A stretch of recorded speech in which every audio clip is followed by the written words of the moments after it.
Assalomu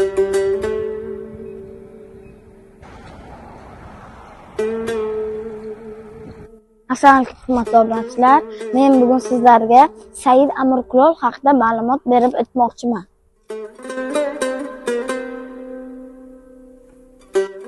Said Amirqulov u kishi 1287-yilda Buxorodan 11 chaqirim uzoqdagi Suxor qishlog'ida tug'ilganlar.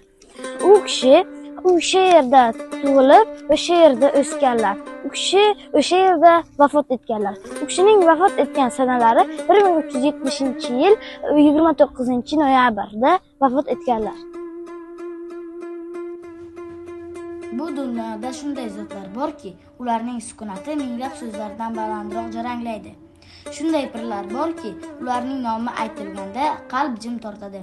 Said Amirqulov ana shunday zotlardan biri.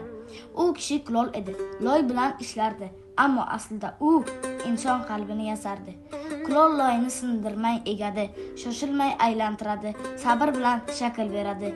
Said Amirqulov ham shunday edi.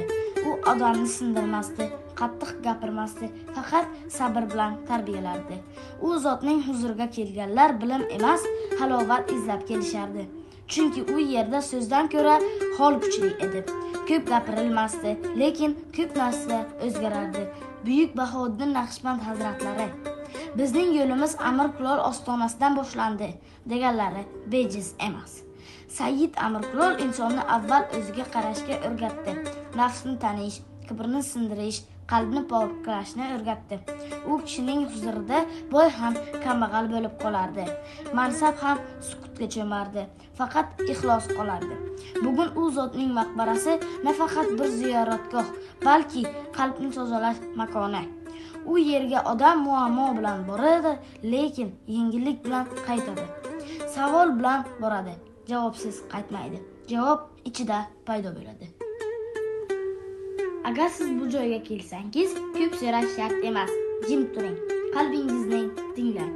Ba'zan ziyorat yo'l emas, ziyorat uyg'onishdir.